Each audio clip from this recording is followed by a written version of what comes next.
नमस्कार दोस्तों, स्वागत है आपका हमारी घटना चक्र सीरीज में। आज मध्यकालीन भारतीय इतिहास को हम कवर करेंगे।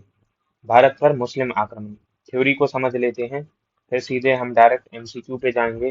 आप लोग में से जो भी इस लेक्चर को देख रहे हैं, वो प्लीज चैनल को सब्सक्राइब करें। मक्का सऊदी अरब में स्थित है। यहीं पर 570 ईस्वी में इस्लाम धर्म के प्रवर्तक हजरत मोहम्मद का जन्म हुआ। इसी कारण यह स्थान मुस्लिम अनुयायियों का पवित्र तीर्थ स्थल है। इनकी मृत्यु 632 ईस्वी में हुई। ऋग्वेद में उल्लिखित भरत कबीले के नाम पर इस देश का नाम भरत पड़ा। परंपरा अनुसार जो दुष्यंत के पुत्र भरत के नाम पर हमारे देश का नाम भरत पड़ा। कुछ विद्वानों के अनुसार ऋषभ देव के ज्येष्ठ पुत्र भरत के नाम पर इस देश का नाम भरत पड़ा। ईरानियों ने इस देश को हिंदुस्तान कहकर संबोधित किया। यूनानियों ने इसे इंडिया कहा। हिंद भारत की जनता के संदर्भ में हिंदू शब्द का सर्वप्रथम प्रयोग अरबों द्वारा किया गया। भारत पर पहला सफल मुस्लिम आक्रमण 712 ईस्वी में मुस्लिम आक्रमणकारी मोहम्मद बिन कासिम के नेतृत्व में हुआ था।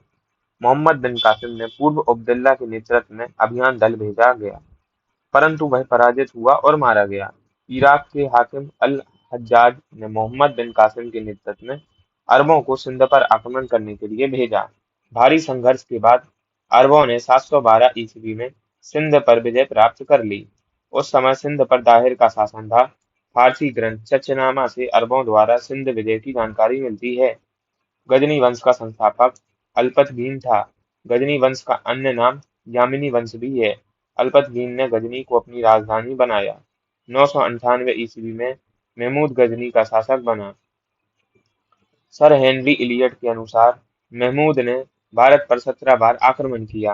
भीमदेव प्रथम 1022 से 63 ईस्वी के शासनकाल में महमूद गजनवी ने 1025-1026 ईस्वी में सोमनाथ के मंदिर को लूटा। महमूद गजनवी का चंदेल पर प्रथम आक्रमण 1019 से 20 ईस्वी में उस समय हुआ। उस समय चंदेल वंश का शासक विद्याधर था, जो अपने वंश का सर्वाधिक शक्तिशाली शासक भी था। यह अकेला ऐसा हिंदू शासक था जिसने मुसलमानों का सफलतापूर्वक प्रतिरोध किया। 999 से 1027 ईस्वी के बीच महमूद गजनी ने भारत पर 17 बार आक्रमण किए, किंतु इन आक्रमणों का उद्देश्य भारत में स्थायी मुस्लिम शासन की स्थापना करना नहीं था, बल्कि मात्र लूटपाट करना था। बगदाद के खलीफा अल कादिर बिल्लाह ने महमूद गजनवी को यामीन उल दौला यामीन अल मिल्लाह की उपाधियां प्रदान की। महमूद गजनवी शिक्षित और सुसभ्य था। वह विद्वानों एवं कलाकारों का सम्मान करता था। उसने अपने समय के महान विद्वानों को गजनी में एकत्रित किया था। उसका दरबारी इतिहासकार उतबी था। उसने किताब उल यामिनी या तारीख ए यामिनी नामक ग्रंथ की रचना की। इसके अतिरिक्त उसके दरबार में दर्शन, ज्योतिष, संस्कृत का उच्च कोटि का विद्वान अल बरूनी, तारीख ए सुबक्तगीन का लेखक बैहाकी, जिसे इतिहासकार लेन पूल ने पूर्वी पेप्स की उपाधि दी थी, फारस का कवि उजारी, खुरासानी विद्वान तुसी, अंसुरी विद्वान असजदी और फारूकी प्रमुख व्यक्ति हैं। शाहनामा का जो लेखक है फिरदौसी है। यह महमूद गजनवी के दरबार का प्रसिद्ध विद्वान कवि था। इसे पूर्व के होमर की उपाधि दी जाती है। फरिश्ता फरिश्ता ने तारीख ए फरिश्ता या गुलशन ए इब्राहिमी नामक किताब लिखी है। इसका पूरा नाम मोहम्मद कासिम हिंदू शाह अस्तराबादी फरिश्ता था। इसकी किताब तारीख ए फरिश्ता बीजापुर के शासक इब्राहिम आदिल शाह द्वितीय को समर्पित थी। महमूद गजनी के साथ प्रसिद्ध इतिहासकार अलबरूनी 11वीं शताब्दी में भारत आया। उसकी पुस्तक किताब उल हिंद से तत्कालीन भारत की मुख्यतः सामाजिक सांस्कृतिक स्थिति की जानकारी मिलती है। पुराणों का अध्ययन करने वाला पहला मुसलमान अलबरूनी ही था। उसका जन्म 973 ईस्वी में हुआ था। वह खीवा, प्राचीन ख्वारिज्म का रहने वाला था। अलबरूनी मात्र इतिहासकार ही नहीं था, उसके ज्ञान और रुचियों की व्याप्ति जीवन के अन्य क्षेत्रों तक थी, जैसे खगोल विज्ञान, भूगोल, तर्कशास्त्र, औषधि विज्ञान, गणित, धर्म और धर्मशास्त्र। उसने संस्कृत का अध्ययन किया और अनेक संस्कृत रचनाओं का उपयोग भी किया, जिसमें ब्रह्मगुप्त, बलभद्र, बराहमिहिर की रचनाएं विशेष रूप से उल्लेखनीय हैं।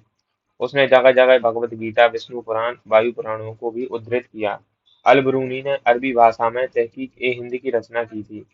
सर्वप्रथम एडवर्ड साची सचाऊ ने अरबी भाषा से इस ग्रंथ का अनुवाद अंग्रेजी भाषा में किया।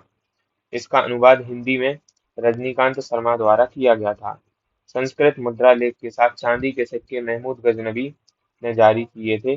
महमूद गजनबी द्वारा चांदी के सिक्के के दोनों तरफ जो है अलग अलग भाषाओं में मुद्रालेख अंकित थे। ऊपरी भाग पर अंकित मुद्रालेख अरबी भाषा में था तो दूसरी तरफ अंकित लेख संस्कृत भाषा में था। मध्य एशिया के शासक शिहाबुद्दीन मोहम्मद गौरी ने 1192 ईस्वी में तराइन के दूसरे युद्ध में पृथ्वीराज चौहान को पराजित किया था। शिहाबुद्दीन मोहम्मद गौरी का प्रथम आक्रमण 1175 ईस्वी में मुल्तान पर हुआ और 1205 ईस्वी में वह बराबर साम्राज्य विस्तार तथा पूर्व विजित राज्य की रक्षा करने के लिए भारत पर चढ़ता रहा। 1178 ईस्वी में मोहम्मद गौरी ने गुजरात पर आक्रमण किया, किंतु मूलराज दो या भीमदेव दो ने अपनी योग्य एवं साहसी विधवा मां नायिका देवी के नेतृत्व में आबू पर्वत के निकट गौरी का मुकाबला किया और उसे परास्त किया। यह गौरी की भारत में पहली पराजय थी। 1191 में पृथ्वीराज तृतीय और गौरी के मध्य तराइन का प्रथम युद्ध हुआ। इस युद्ध में मोहम्मद गौरी की पराजय हुई। 1192 ईस्वी में तराइन के दूसरे युद्ध में मोहम्मद गौरी द्वारा पृथ्वीराज तृतीय की पराजय, भारत में मुस्लिम शक्ति की स्थापना हुई।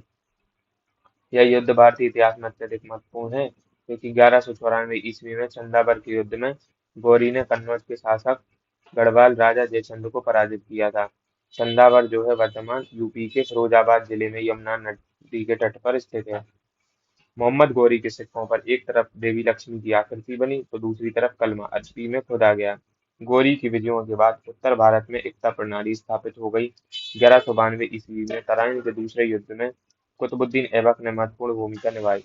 1192 से 1206 ईस्वी में उसने गौरी के प्रतिनिधि के रूप में उत्तरी भारत के विजित भागों का प्रशासन संभाला। इस अवधि में ऐबक ने उत्तरी भारत में तुर्की साम्राज्य का भी विस्तार किया। बिहार और बंगाल की विजय के बारे में गौरी तथा ऐबक ने भी सोचा था। इस कार्य को गौरी के एक असाधारण दास इख्तियारुद्दीन मोहम्मद बिन बख्तियार खिलजी ने किया। उसने बिहार की विजय तथा नालंदा तथा विक्रमशिला को तहस नहस कर डाला। उसने 1198 से 1203 ईस्वी के मध्य बंगाल पर आक्रमण किया। उस समय वहां का शासक लक्ष्मण सेन था। वह बिना किसी युद्ध के ही भाग निकला। तुर्की सेना ने राजधानी नदिया में प्रवेश कर बुरी तरह लूटपाट की। राजा की अनुपस्थिति में नगर ने आत्मसमर्पण कर दिया। लक्ष्मण सेन ने भागकर पूर्वी बंगाल में शरण ली और वहीं कुछ समय तक शासन करता रहा। इख्तियारुद्दीन ने भी संपूर्ण बंगाल को जीतने का प्रयास नहीं किया। इख्तियारुद्दीन ने लखनौती को अपनी राजधानी बनाया। प्रोफेसर हबीब के अनुसार तुर्कों द्वारा उत्तर पश्चिम की विजय ने क्रमशः शहरी क्रांति और ग्रामीण क्रांति को जन्म दिया। हमारा थ्योरी पार्ट कंप्लीट हो गया है। अब हम सीधे आते हैं अपने प्रश्नों पर। ठीक है, चलिए। पैगंबर हजरत मोहम्मद का जन्म हुआ था 570 ईस्वी में। पैगंबर हजरत मोहम्मद का जन्म कब हुआ था? 570 ईस्वी में। मक्का सऊदी अरब में स्थित है। यहीं पर 570 ईस्वी में इस्लाम धर्म के प्रवर्तक हजरत मोहम्मद का जन्म हुआ था। इसी कारण यह स्थान मुस्लिम अनुयायियों का पवित्र स्थल है। इनकी मृत्यु 632 ईस्वी में हुई थी। मक्का कहाँ है? मक्का सऊदी अरब में है। मक्का कहाँ पर है? सऊदी अरब में। हिंद भारत की जनता के संदर्भ में हिंदू शब्द का प्रथम बार प्रयोग किसने किया था? डी, किसने किया था? अरबों ने। हिंद भारत की जनता के संदर्भ में हिंदू शब्द का प्रथम बार प्रयोग किया था अरबों ने। ऋग्वेद में उल्लिखित भरत कबीले के नाम पर इस देश का नाम भरत पड़ा। परंपरा अनुसार दुष्यंत के पुत्र भरत के नाम पर हमारे देश का नाम भारत पड़ा। कुछ विद्वानों के अनुसार ऋषभदेव के ज्येष्ठ पुत्र भरत के नाम पर इस देश का नाम भारत पड़ा।